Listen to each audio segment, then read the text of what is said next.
Hi, I'm Michael and this is California. And with the new president-elect, that's Biden, coming into office, he and his administration have plans to really refocus, to improve, and to increase many of the benefits that seniors and Americans have access to. One of the most important of these benefits is Social Security, and a Biden White House has a very ambitious plan to put more money and resources into the pockets of some of our country's most vulnerable population. So today we are talking about three of the biggest changes that a Biden administration intends to make to the Social Security program, which includes things like a new calculation to increase the Social Security annual cost of living adjustment, that's the COLA, increase survivor benefits, and increase the longevity of the program as a whole. Now this is your 5-minute daily dose. So let's make this quick. But before we do that, if you like this information, if you find it interesting, if you find it helpful, please don't forget to like and subscribe. That way you can get updates when our newest and most informative videos become available. First, let's talk about how a President Biden intends to put more money into the pockets of seniors by updating the way that the yearly cost of living adjustment, the COLA, is calculated. Now, we have done a few videos on how the COLA currently works, so I won't get too deep into that in this specific video. But the short and the sweet of it is that right now, the COLA is calculated based on the change in cost of a sample of expenses on average for an urban clerical worker throughout the year. This is called the CPIW, but it has let our seniors down for decades now because it doesn't fairly represent things like increased healthcare costs, increased transportation costs, and increased housing costs that disproportionately affect seniors. So for example, those increases in Medicare premiums yearly or the increase in prescription drug costs are not sufficiently accounted under the CPIW. But under the Biden plan, they would change the sample of expenses to something called the CPIE, which is based off the average cost a senior experiences throughout the year. This, in theory, would more accurately represent the costs seniors have, and on average would increase a Social Security beneficiary's COLA by 0.27% every single year.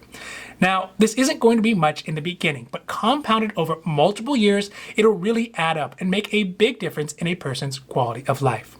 The second big change that a Biden presidency would hope to change in Social Security is how survivor benefits are calculated.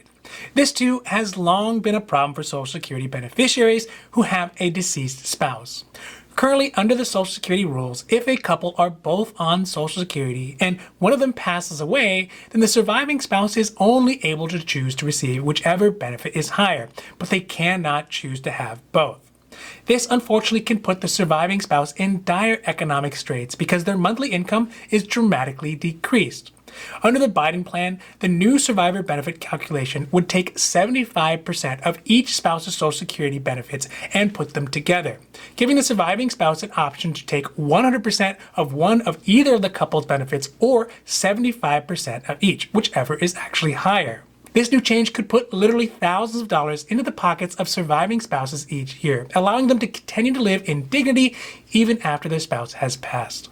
Finally, the Biden administration hopes to increase the way the Social Security Trust Fund is funded in order to extend the financial viability of the Social Security Trust Fund.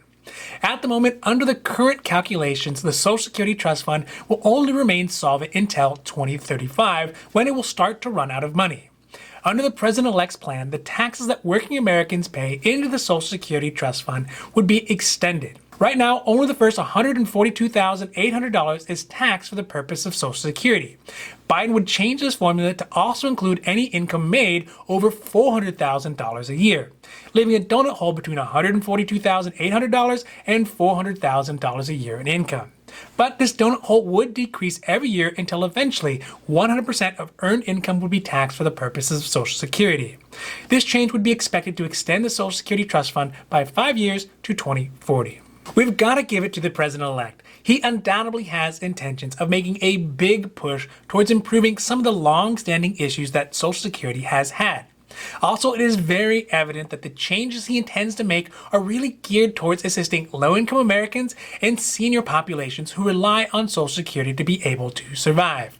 One wild card in this whole situation, though, is if he will have enough support from Congress to get some or really any of these changes done. All of these changes will require large amounts of financial support, much more than can actually be allocated by executive order. So he would need a Congress who's also willing to go along with these reforms. And if the Senate stays in the hands of Republicans, it would put a big damper on how much a President Biden would actually be able to get done. Now, this has been your 5-minute daily dose, and I hope that you found it interesting or helpful or at least useful. And if you did, please don't forget to like and subscribe. That way you can get updates when our newest and most informative videos become available. Also, we here at Carelifornia, we know health insurance. So if you have any questions about your health insurance, leave those down below and we'll be happy to make a new video or a new post as soon as we can. Now, other than that, I'm Michael and this is Carelifornia, wishing you a happy, healthy day.